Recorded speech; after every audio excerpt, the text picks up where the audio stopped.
Our guest today on the Ryerson Negotiation Project is Rhiannon Traill, President and Chief Executive Officer of the Economic Club of Canada. Under her leadership, there are now events in Vancouver, Edmonton, Calgary, Regina, Winnipeg, Toronto and Ottawa, Montreal, Halifax, Moncton, Yellowknife, and Nunavik. Welcome to our show. Thank you so much for having me. Ms. Traill is also the founder of the Junior Economic Club of Canada, which is an organization designed to inspire Canadian youth to become financially literate.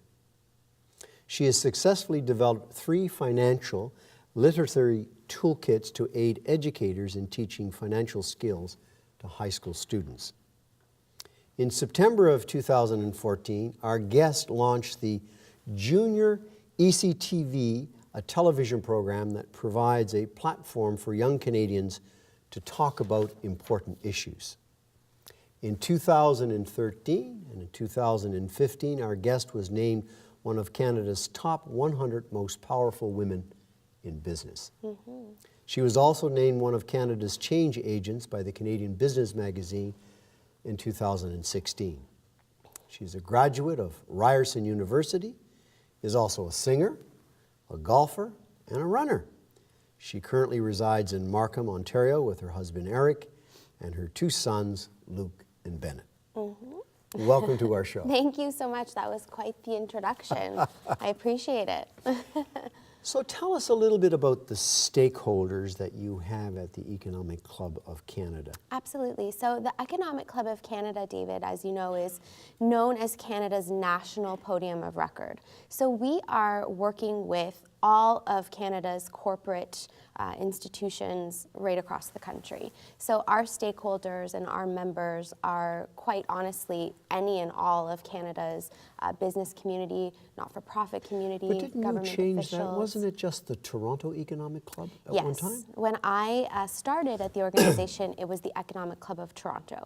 And so we were solely doing events in Toronto and working with that particular community. And it was my idea to branch out and to create the Economic Club of Canada. So now we are sweeping the nation in terms of where we're doing our events and where we're traveling. So it's quite a large pool if you talk about who we're interacting with, who we're working with, the vehicle in which we bring speakers in, and then the audience in which we're bringing those conversations to. So it's all across the board. So how do you prepare yourself in terms of identifying potential speakers? What do you do? What's the pitch to the potential speaker? Because some of them are quite renowned in their own ways. Absolutely. So I think the first thing that is the most important is that we have to identify what are the biggest issues that Canadians want to hear about, and who are those key individuals that can speak to those current issues.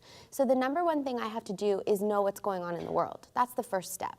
The second step is identifying who the right speaker would be to speak on that particular issue, and then I go out to them and approach them. Usually it starts off by just an email introduction. And I like to keep that very short, very concise and to the point. We all know when we get an email and it's 4 paragraphs long and we just decide that we're not even going to read it. So I like to keep things literally a few sentences, just identifying the club, who we are, a quick link that they can do more research if they'd like to know, a few of the key people that have graced the podium before, and I use some of the big names that always, you see that name in an email and you think, oh, now you're asking me, well, maybe sure, I'll come on over. So that's the first step, is usually getting that initial contact established, and then we would move on to a phone call or maybe an in-person meeting and pitch going from there. What sort of lead time will you normally have in terms of the speaker and the topic? Because yes, you're well versed in terms of what's going on, but do you need a lot of lead time in terms of... No, and I think that that's the one thing that makes my life difficult, but it's what sets us apart as an organization. So we have really established ourselves as the organization that can follow the news cycle very quickly and can bring somebody in on very short order. Some of our events are planned in 5 days or less. Some majority in the 2 to 3 week mark frame. So it's a really quick turnaround usually. So when I'm striking and going after a particular speaker, and speakers do come to me too, but when I'm going out after someone, I'm usually striking while the iron is really hot. So that person has something that they are either publicly saying, they're taking a very strong position on something, and they're looking for a podium like mine. They're going out to the media and they're looking for a podium like mine as well. And I'm coming at that opportune time where I'm saying, I know that you're looking to continue to have this conversation on a national or global level, and we have the platform for you to do that. So I'm trying to meet them when they are also in need as well. Share with us some of the speakers that you've had and the kinds of impacts. Absolutely. So if I think of some of the biggest ones that come to mind, during the 2008 election, where Barack Obama was running against John McCain decided that he wanted to speak in Canada during the election. Now, this was the first time in history that a U.S. presidential nominee ever gave an address on Canadian soil during an election. And he did this because NAFTA was a very big part of his platform. And so he and his campaign team decided that they wanted to speak in Ottawa. They reviewed a few of the potential organizations and they chose the Economic Club.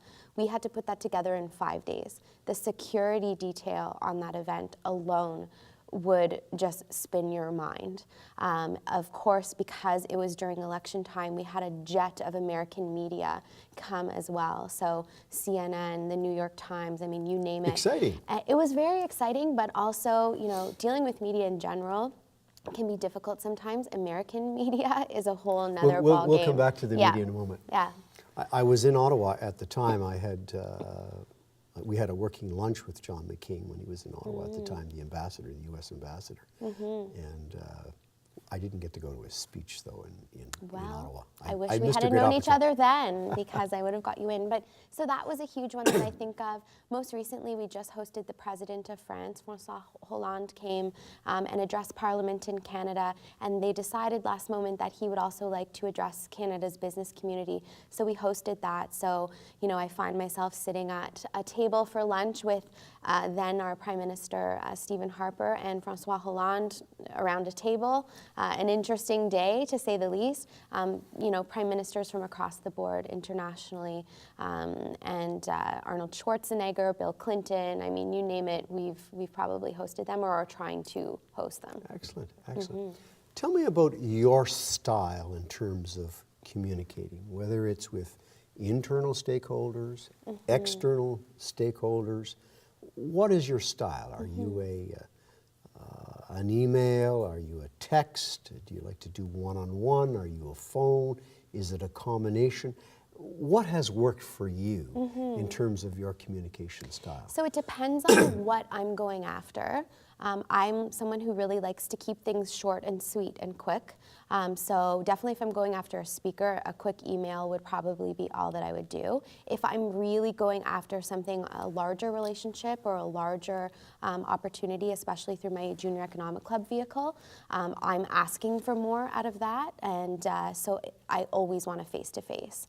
I don't care if it's a group or one-on-one, but I perform very well in a face-to-face when I have to really explain out some of the details of a particular project. And I just like that human connection. I think that I'm someone who's pretty, to the point. I go in with a very straight agenda, and I say that agenda up front. I'm here to discuss X, Y, Z. This is what I'm looking for, and I put everything out on the table, so there's no questions. How did you come to that conclusion that this is what was going to be your style? And it's worked very well for you, because you wouldn't have been as successful as you have been without that. But how did you arrive at that? Was it by trial and error? Some of it's trial and error. Some of it is just my personality. I think that I've always been someone who's kind of direct and to the point. I like authenticity. I like to know upfront, like, what are you selling me? Or, what's the value proposition right away? I hate this big runaround. So it's really what I like, and then I give it back to people. So I like when people are sort of upfront, honest right away, tell me what they're looking for. If it's money, tell me how much, and tell me why. Where's it going? What is it going to do? What's the impact? So I like to communicate in that style because I prefer people to communicate with me that way. Have you had any real challenges in terms of your communication style and trying to get a speaker on side? You thought you had him, you may have lost him or her? Absolutely. I think that, not everybody wants to be communicated to in the same way. So the other thing that I think I've gotten better with over the years, and something that I think is crucial in negotiating, is to read your audience and to know who you're talking to. So some people are more process orientated. They want more information. They want more time. They want to be able to ask more questions. And so sometimes I can come off very pushy and almost maybe a little bit arrogant or know-it-all, coming in boom, boom, boom, laying it all out. So I have to be very careful to try and read the person that I'm sitting with and understand that they may need a little more or want a little less from me, and I have to adjust my style to that person. Do you prepare for that extensively in advance, or do you read people just exceedingly well and you know that this guy or this lady is going to take me a little bit longer with her? It's both. I mean, I do my research before I go in. So obviously nowadays, there's no excuse for ignorance. You can go on, you can Google anyone, you can find out some of the things that they do or what they're known for. You still may not be able to get a read on that person's personality just from that. So it has to be a combination. Know who you're talking to, know a bit about them, because if I know, David, that you on your spare time, love animals and are doing, I could maybe incorporate that into something that we're talking about, so I know that that's a connection piece for you. Not in a weird way. I can say, I know and I read that you care about this, and blah, blah, blah, and incorporate that in. But it's also about sensing someone when you meet them. And you can tell right away by just the first few sentences what sort of a person you're dealing with. Is this person busy? Are they looking at the clock? Are they not even really, do they want to be there or do they not want to be there, is usually the first thing that I ask. If they don't really want to be there, I need to captivate them, and I've got about 2 minutes to get their attention. And they're either going to start listening to me or they're just going to tune me out. So what tactic do I use in order to get their attention? Usually it's a personal story that I'll start with. How important is the listening skills in this process? Hugely important. Could you qualify that? Yeah, if you're not able to sit back and listen, what someone's really asking for, what they're really saying. So I often like to ask someone, what challenges are you looking to solve by working with me? Or why did you agree to take this meeting today? What part of what I'm doing interests you the most? And so listening to that can then help me to tailor what I'm about to say. I know my stuff, I know my business, I know my organization. I could think I'm going in to pitch one thing and quickly read that that might not be the right thing, and I'm quickly going in another direction just based off of what I feel, because I still want to work with you for some reason. I've gone after that meeting, or I've accepted that meeting because there's an interest. So I think that that's an interesting thing. It's a lot about being flexible. It's a lot about emotional intelligence. And I know that you and I have chatted about this before. I think that it's really important that, today's young people understand that some of those soft skills are very, very important. So being able to read someone, being able to adjust your temperament and tone and style to match someone else's is very important. And I do that almost to a strange place, where sometimes when I'm talking to someone who has an accent, I almost start doing the British accent too, or you start using phrases and words that that person is using. So you have to be careful with that. But it's really engaging in that person and really immersing in that relationship and really being present in that moment.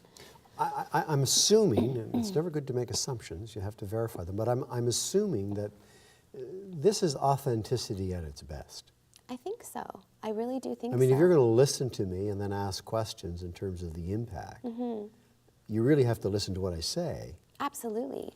And I think the biggest problem that I see with people who, or I don't want to say people who, but people who are not great at this skill or this art of negotiating, are people who just have a prepared sort of script in their mind, and they just keep pushing it no matter what. So even when it's not working, even when it's being met with resistance, even when you can tell that this person isn't understanding you or engaging you and you just keep rolling through, that's someone who needs a lot more work. So if I'm going in to meet with someone, I know very well my stuff. I don't need to say it in a particular order for it to come out in the right way. So I can adjust pieces of what I'm saying to you, but in the end, it's about that relationship and that real, genuine conversation. And there's people that I don't feel comfortable with that I choose to walk away from a deal myself. It's happened before where I can tell what they're looking for, even though they may still be pushing forward, is not quite what I want to enter into either. And so that's where some of the moral and ethics come into it as well, and integrity. Let's pivot. I want to come to something that we talked about at the outset, and that's the 3 financial literacy toolkits aiding educators. That's quite phenomenal. Is anybody else doing that? Or? I think there's a lot of people that are creating financial literacy materials in Canada now. You know that we now do have a national financial literacy strategy and financial literacy leader in Canada through the FCAC, the Financial Consumer Agency of Canada. So I think you're seeing more people stepping into this space. This is a natural space for me to be in because I run the Economic Club of Canada. I have incredible access to the financial community in Canada, to the world's brightest and best Canadians in terms of CEOs and senior level executives. So I've leveraged those relationships and those contacts into building something to give back to the younger generation. So it's just a really natural place for me to play. And how has that gone? Has there been take-up of the toolkits? Absolutely. In the beginning, when we first started the organization, we were met with, who are these people? And we've never heard of the Junior Economic Club. And why are you now all of a sudden working with students? So at first, it was a lot of cold calling and hang-ups and me sort of begging people to come out and try our programs. Now we've got a 3-year wait list for our Day on Bay program, which is pretty phenomenal. So there's huge demand that we can't even really meet at this moment. And the financial literacy toolkits have been really well received. So one of the most recent ones that we created is a financial literacy toolkit specifically for Inuit youth. And right now we are working to roll that program out across all 53 Arctic communities of Canada. And we're doing that in partnership with the National Inuit Youth Council of Canada. This is the first toolkit that's ever been created for Inuit youth specifically. And so I'm really proud of it. Should be. It's outstanding. Yeah, and it's being received very well. And it's taking me to some of the most remote regions in Canada, myself and my team. We're getting ready for a trip to Cambridge Bay in February, where we will be in 24 hours of darkness and probably minus 65 temperatures. We'll be there for 8 days teaching youth and community leaders with our toolkit. And I have to say it's been one of the highlights of my career, to be honest. It sounds so exciting in terms of conveying and communicating information that's going to make an impact on these young people today and, of course, for the future. Absolutely, and especially for youth in some of these remote communities, it's so special for them to feel that something was created specifically for them and for some of their particular issues that they face in the North. So it's nice. Another question has to do with multi-party stakeholders that you may need to negotiate with. Do you prepare for that differently than you would prepare, say, for a one-on-one with one individual, one organization? Is there a difference different skill set? Is there different things that you do when there's multi-parties at Absolutely. It's a whole different beast when you're dealing with a multi-party negotiation. The first thing that I like to do is jot out a little piece of paper, and I like to plot who the organizations are, and I identify what I think they want, what each of them want. So what do I think, this particular group's goals are? What's this particular group's goals? What are my goals? And then I try and look at that first before I go into any conversation or negotiation. So at least I have some sort of sense of what I'm trying to navigate through. Oftentimes those are the most tricky because different personalities and egos and opinions and everything can flare up and things can get quite messy and quite heated. And the number one thing that I hate, and this is done so much, are those conference calls where you've got 14 people on the phone and everyone goes blah and starts speaking at the same time, and then everyone also goes silent at the same time. And it's just this very awkward thing that I really can't stand, but I have to do often. As you know, relationships have a part in the negotiation process. Where do you fit on that? I'm all about relationships. Relationships are key. Obviously, you don't have a relationship with everyone that you speak with or negotiate with, but I like to try and build something really quickly. And the way that I usually do that is to be really open and honest about myself, my story, and who I am, just quickly, but let people know why I'm doing the work that I'm doing. when I go in and I'm negotiating something, I'm there because I truly believe in what I'm selling or what I'm trying to put together in that particular partnership. I wouldn't be there otherwise. So I want people to understand that really well right off the bat. And I think that there becomes a willingness to listen and a willingness to work when you know that the person that's sitting in front of you is being very open. How do you do that? I mean, I understand the significance and the importance of being transparent and open. But do you have an example that you could share with us in terms of how you actually do that? Because the other side is more likely to mirror what you're doing.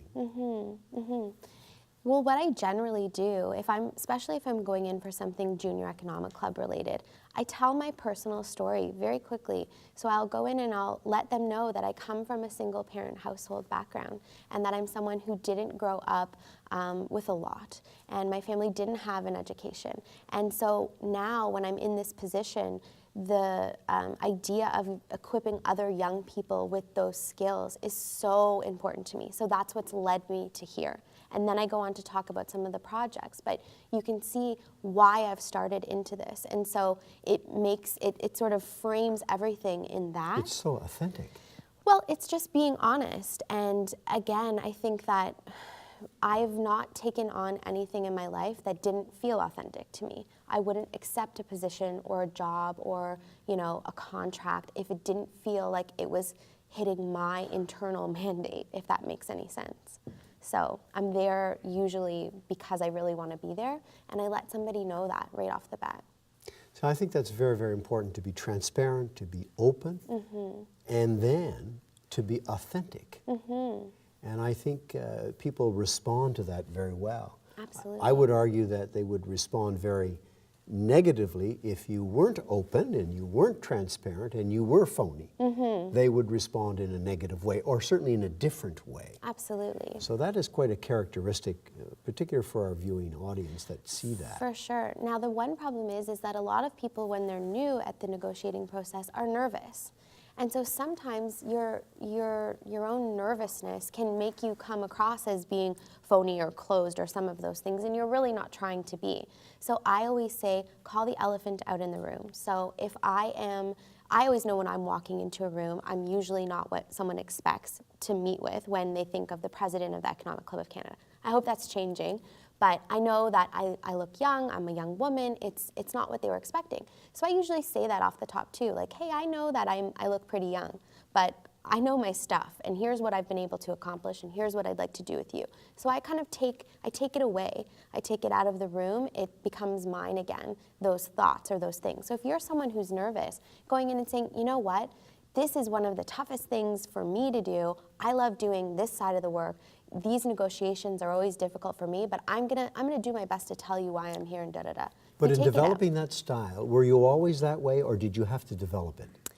I had to develop that particular quality for sure, and it happened through me just reading that people were looking at me like, who the heck is this kid in the room, and is she here to serve the tea before the actual president comes in? So I could just tell that people were very thrown off, and sometimes I could tell that people were dismissive of me right away, and so I knew that I had to get my foot in there. It's like when someone's starting to close a virtual door and you stick your foot in and then you pry it back open. So it's that sort of tactic. Good for you, good for you. Back to the issue of relationships. Have you encountered people in your experiences who have been, let's say, difficult? Yes, of course. Of course there's people who are difficult, and again, I think that everybody has the ability to be difficult sometimes. So I think when you are encountering a difficult situation or someone who is behaving in a difficult manner, you got to ask yourself, why? Am I offending this person? Is my style, too aggressive, or am I putting someone's back up and they're not at ease now in this conversation? So I try to look back to why I might be, in a situation where I'm making this person feel uncomfortable, and hence I'm getting a difficult energy from them. Some people are just difficult. Some people have particular style or way about them. Again, it's nothing that you can't adjust to. So if somebody is, really has no time and, doesn't see the point and why they're here, then again, it's really important that quickly you're going to get their attention and even maybe call that out. I know you're really busy. I know you don't have a lot of time, and that's why what I'm about to say to you is going to be short and sweet. So And just that's in worked well for you. adjusting. Yeah. I mean, there's going to be times when it's just difficult and you've got to diffuse, and maybe it's not the right partnership too. You got to look at that. You're not meant to work with everyone, and you're not meant to get along with everyone, and not everyone's going to like you, and you're not going to like everyone. So it's about figuring out how you can navigate those difficult situations to still get a positive result. And if you absolutely can't, then maybe you need to walk away in a respectful manner. Any experiences you could share with us in terms of dealing with difficult people? Oh my gosh, yeah. I mean, again, in my business, you deal with a lot of egos, of course. Really? Yes. And Ego. so, yeah, and and that can be really difficult when you're dealing with someone who just refuses to be kind and and is just negative or rude or whatever else. It can be very difficult. Again, I try to take the high road on those things. My philosophy is always, you kill them with kindness. You're always polite. You're always respectable. You don't put yourself in a situation where you meet that difficult energy with also being difficult, because you'll just drag yourself down. I think that if you be graceful about it, continue to be polite, and just get through it. Another aspect of the difficult person in terms of a negotiations, whatever it might be, a proposal that you're trying to present to them. What happens when you encounter the person who is deceptive, who says one thing, does the opposite, or does the opposite and says something else? What's been your experience in terms of dealing with that? To be honest, that happens to me all the time, especially because a lot of the times I'm going after a particular speaker, and that group may be entertaining other places to go at the same time. So they could be presenting me with, or making it sound as though they are selecting us, and then I quickly see that they've gone somewhere else and they don't bother to tell you why or whatever else. So I encounter that all the time. What are you gonna do? Like, it is what it is. Do I never work with that person again? No. But am I mindful that that's the style that they operate in? Yeah, I keep that in my back pocket. So I always know when I'm working with somebody who I've had that experience with, that I need to keep my guard up a little bit more, or I need to know that it just might not be transparent and open. And that's why I really try to be transparent and open, because it's not nice. It really isn't in the end of the day. But the whole world isn't nice, and everything isn't always easy. So you just kind of have to deal with it, I think. I wouldn't call them out on it, certainly not, but I'm in a very unique position that I need these people still to come and use our platform. So if they don't use me that time and they were a bit deceptive, maybe they'll come back the next time, and that's it. Just go for the next one. In researching you for this particular program, I Yeah. checked with a number of individuals. And one of the assessments that they made of you and the Economic Club of Canada, very trustworthy. I like that. Which I didn't find strange, but it was right off the tip of their tongue. Very trustworthy. Oh, really? I like that. And I'm wondering, what do you do from a reputational point of view to have that as part of your reputation going forward, which I think is excellent to have. But you got to be doing certain things in order to have that label. It's just like untrustworthy, you're doing something that is not great. Sure. So if you're doing something that is trustworthy, what does the president of the Economic Club of Canada do in that? I think that one of the things is that, in business you'll always make mistakes, and you'll have customers that are upset. I can think of a particular example when Mayor Rob Ford was coming to speak, and we got trapped in an elevator together, and my guests waited for about 2 extra hours for the event to start, and it was just awful. And in that moment, I, admitted what happened. I didn't try to cover it up. I was just, again, open and honest about it, and I reimbursed everyone. And it's doing those sorts of things. It's honestly accepting that you're not perfect and that sometimes there's a mistake that's made, and not pretending that it was something else, just admitting it and fixing it and moving on. So I think that's the style in terms of what I try to teach my team when we're dealing with customers or when we're dealing with issues. And for myself, I mean, I've said it over and over again, I'm just trying to be open, I'm trying to be authentic in all of my dealings. So if that's what people are experiencing, it's what I'm putting out there, because that's all I want to be is trustworthy. I want to be honest. It's a very, very important adjective to have after your name. I think it's and after amazing. your organization.